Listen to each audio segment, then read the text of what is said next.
की संख्याओं का अगर आपको योग करना है तो कितनी आसानी तरीके से आप कर सकते हैं। पहला काम उसके लास्ट में आपको जीरो बनाना है, तो इसमें जीरो बनाने के लिए इसमें 4 जोड़ना पड़ेगा, इसमें 8 जोड़ना पड़ेगा, तो ये हो जाएगा 550 और ये हो जाएगा 340 हो जाएगा। फिर उसके बाद इन दोनों को जब जोड़ेंगे तो 0 0 हो जाएगा, ये 5 4 9 हो जाएगा, 3 5 8 हो जाएगा। फिर इसमें से हम 12 यहाँ पर जोड़े थे, 4 और 8 12, तो इसमें से 12 घटा देंगे, ये हो गया आपका 878 आंसर।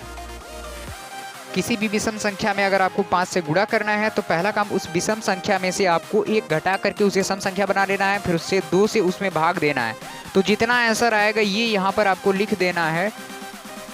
फिर उसके बाद बिना कुछ सोचे आपको 5 यहाँ पर लिख देना है, तो ये हो गया आपका आंसर। सम संख्या में अगर आपको 5 से गुणा करना है तो किस तरह से आप करेंगे। पहला काम उस सम संख्या में 5 से आप गुणा करेंगे तो लास्ट में आपको 0 लिखना है, उसके बाद उसी सम संख्या में आपको 2 से भाग देना है, तो 2 तिहाई 6 हो जाएगा, 2 दूना 4 हो जाएगा, फिर 2 छक 12, फिर 2 छक 12, ये इतना आएगा, तो इसको यहाँ पर लिख देंगे। ये हो गया आपका आंसर।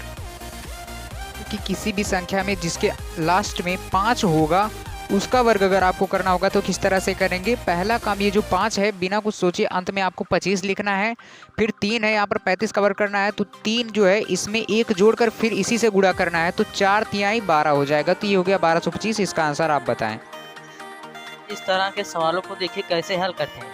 पहले ये 6 है, ये यहाँ पर लिख लेंगे, ये 2 है, 2 यहाँ पर लिखेंगे, फिर इन दोनों को योग मतलब जोड़, फिर इन दोनों का योग 8 होगा। लेकिन ध्यान देना है कि इन दोनों का योग 9 से ज़्यादा ना, उसी तरह इसको भी 3 हो जाएगा, 6 हो जाएगा, इन दोनों का योग 6 3 9।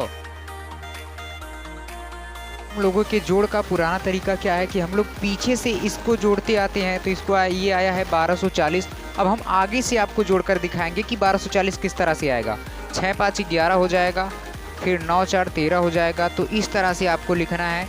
7 3 10 हो जाएगा, तो 10 इस तरह से आपको लिखना है। ये हो गया 0, ये हो गया 4, ये हो गया ये 2, ये 1। 101 और 109 तक के बीच की संख्याओं का अगर आपस में गुणा हो रहा है तो पहला काम करेंगे 106 है, फिर इसमें 5 जोड़ देंगे तो हो जाएगा 111। 111 यहाँ पर लिख लेंगे, फिर उसके बाद 6 का 5 से गुणा करेंगे इकाई अंक का, तो हो जाएगा 30, लास्ट में लिख लेंगे। ये आपका आंसर हो गया। इस तरह की संख्या को अगर आपको गुणे में करना है तो कैसे करेंगे। 4 बार 1 1 का आपस में गुणा है, तो पहले 1 से 4 तक बढ़ते क्रम में, फिर घटते क्रम में, ये आपका आंसर हो जाएगा। इस तरह के सवाल को किस तरह से आपको हल करना है ये समझते हैं।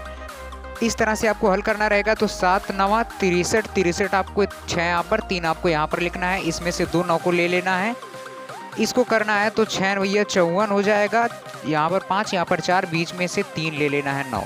ये आपका आंसर हो गया। यहाँ में का पहाड़ा निकालते हैं।